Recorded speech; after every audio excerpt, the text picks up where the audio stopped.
Hi Gemini, welcome to Higher Source Tarot for your April 2021 mid-month tarot reading. This is for all Gemini, Sun, Moon, Rising, and Venus.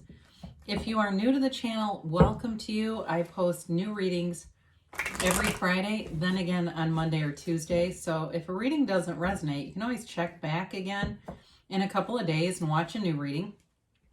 You can watch a different part of your chart or even just look around on Mondays because they're a different format every Monday. So there's lots to choose from, and I even added a pick a card reading, and then that Monday it's 3 readings for all signs, all energies. So thank you to all of you who have subscribed and been hitting that like button. I really do appreciate you. And if you haven't subscribed yet, I'd love to invite you to join us and subscribe. We're going to take these out as clarifiers. And let's begin. The cards are ready. What messages do you have for Gemini? Sun, Moon, Rising, and Venus. What does Gemini need to know, please?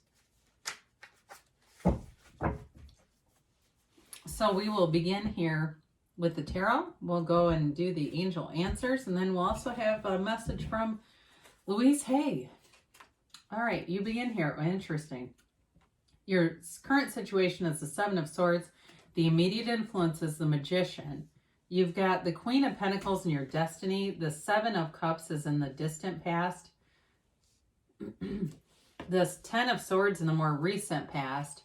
You have the Star coming towards you. You're represented here by the King of Swords.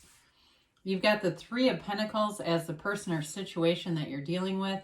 The Ace of Wands is your hopes and fears. You got the High Priestess in the outcome. Now, I usually take 2 cards out of the bottom, so this will be interesting because I'll take these 2 plus these 2. Oh boy, this is a lot, isn't it? Well, the 2 bottom cards were these Pentacles.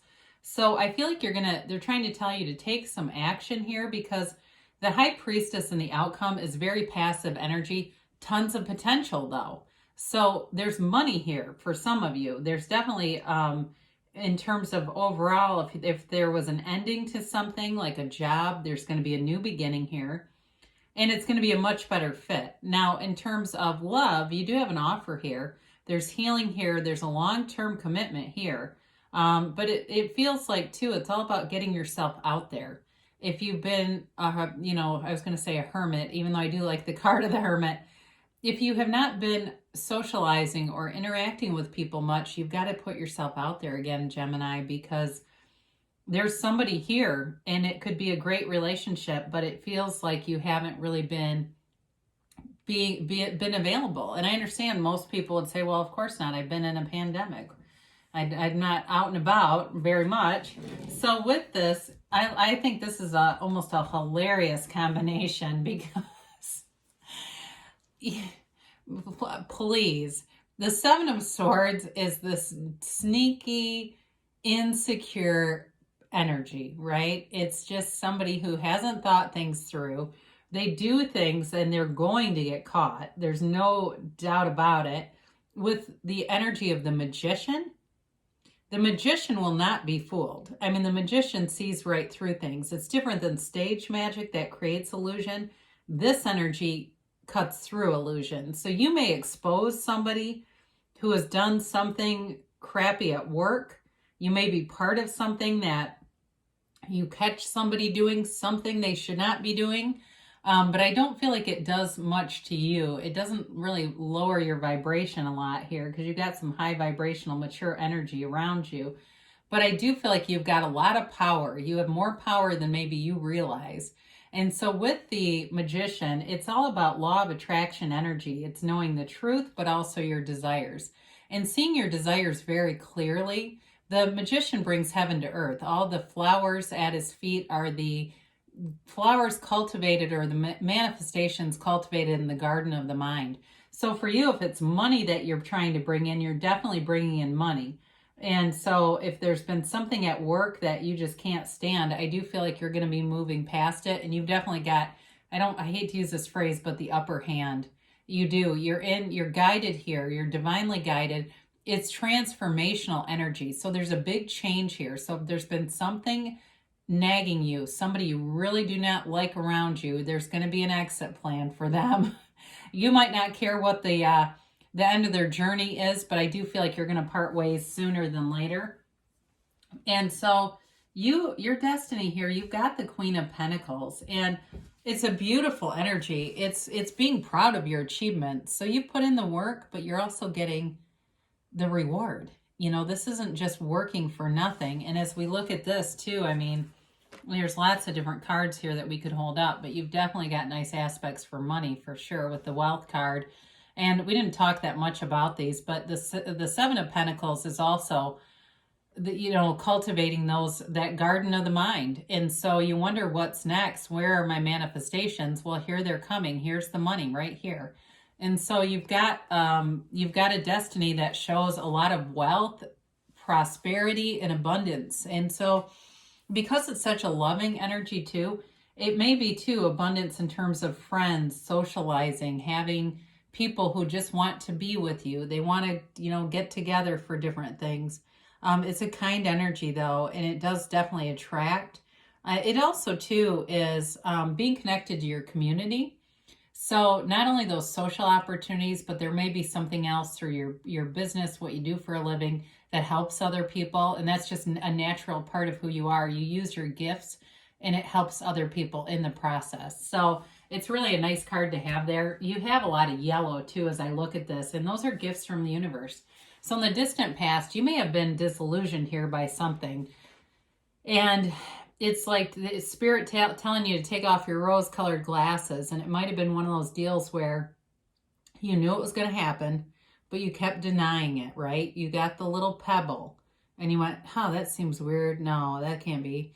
And then you get the brick and you go, God, no, we'll keep working on this. And then you get the brick wall and life has you knocked flat on your back with that Ten of Swords that we're going to get to in a minute. So it may have been a job loss for you, but I feel like whatever you have coming in here, or if it felt like you lost something, but really it was necessary because in your heart you didn't want it anyway. You don't ever lose anything. You have a desire that contradicts it. And so sometimes people will have a relationship that they are shocked that it ended, but they were unhappy in the relationship and they wanted the person to manifest differently, but they were so focused on a quality that person doesn't have. And so they manifested the relationship to end to bring in somebody who has those qualities. So with the Ten of Swords, it is an ending. It's dramatic. And the darkness in the card depicts the shadow aspect. So you may have felt like you were deceived with the Seven of Swords here too. And it felt very final, but the darkness is the greatest guide, or the shadow is the greatest guide into the light. So with this, you're on the mend. It's a new cycle beginning. So you're able to let go of this energy and allow yourself to recover, to recuperate. And it feels more of like a spiritual breakdown. And that will lead to a breakthrough for you. So whatever ended here, you've got the Star coming in to give you the wish fulfillment. You're not going to be left in that energy for long with this here. This is all about meditation and self-care, quieting the mind, being one with the universe, and it brings in your heart's desire. And you actually have that a few times. I mean, you have it here too. And, really, I was going to pick up the High Priestess, but you've got great aspects in terms of manifesting, bringing in really wish fulfillment here. So I would not be worried at all. The Star is Aquarius energy, of course, but it's also an outpouring of emotion. So you may find that whatever happened in that Ten of Swords, you have a lot of people who have your back that didn't agree with it and really thought you got the short end of the stick on something. I feel like those people will be around to help you too. And they may find whatever happened over here, the people or parties responsible for that may regret it quite a bit, because with this, you've got this alignment around you, this protective energy around you, very mature energy too. And so it guides you into this place of kind of a cleansing, a healing, and almost a reset. It's like a spiritual reset. When we do people do cleanses and they talk about a physical reset, this is like sort of in the spiritual realm, that reset. So you do have a commitment here, and it's long-term and stable, and you know what you want. You're in your own energy here with the King of Swords. It can be a little bit of a take no prisoners kind of energy, like you are focused on something and you're going after it. This is a goal achiever. This doesn't, this kind of energy, you don't take no for an answer. So with the King of Swords, it can be too attracting somebody who is in the legal field or getting into something where there's upper management responsibilities or something where you're promoted. Swords are nobility in the tarot, so they're wealthy too. We sometimes don't always give them full measure for being wealthy. The only thing with this, because one of your skills is communication, is you can be prone to being very blunt in this energy. So just be aware of that, because with the tarot, it gives you warnings. And so you don't want to say something in a way that creates more of a problem for yourself. And so with this, they warn you, you've got great communication clarity. Just be aware of that it's not too blunt so that it doesn't create a problem. But, with this too, you may find that you're more prone to, even though I mentioned there's helpful people here, you may be prone for a while just to doing things on your own, because he's also very independent energy. So you've got the Three of Pentacles. I do feel like there's people who do want to work with you, though. So you may take a brief break and say, I just need a breather and to do some things without having to delegate and manage people and just kind of be by myself for a minute. And that's okay, but there's something here about a commitment. The Three of Pentacles is all about working together in a harmonious way. So being able to listen to other people's ideas and kind of play off of those. In terms of a relationship, it's a long-term commitment. It's very stable. It's a very stable energy. So whoever you're attracting, they may do something with, it feels like in the like construction, like building or something, or maybe they just like to build stuff. I don't know. But I do feel like they have something to do with that, or they work in an office where it's related to products for like commercial use or residential use or something like that. But I do get that. And that may be for a very obscure amount of you. You got wish fulfillment with the Ace of Wands. It's new passion and it's a new exciting energy showing up. And so it moves you forward. It's that vision that pulls you toward it. And for some, there's healing here. If you're looking for an apology, you are going to get one with this.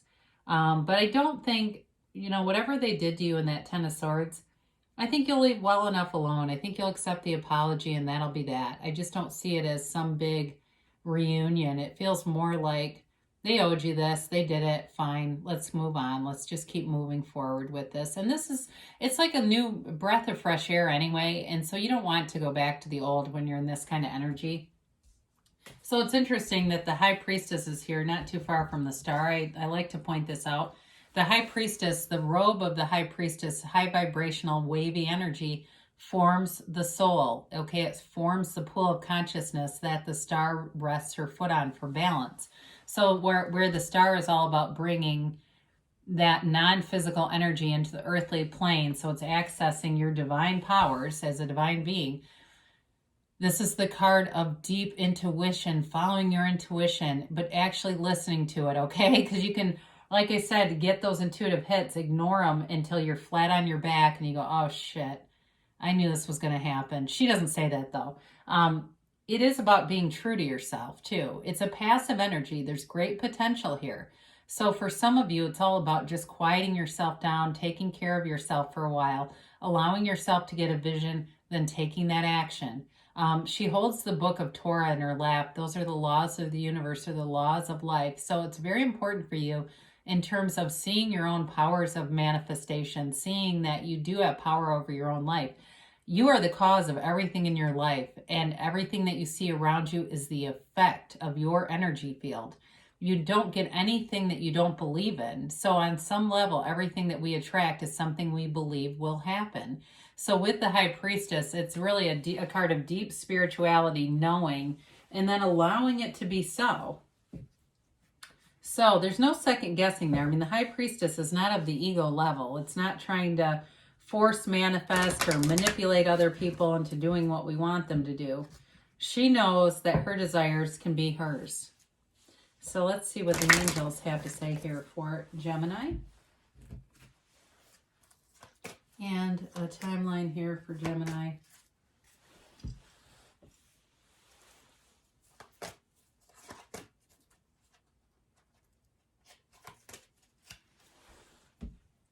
All right, you have here trust.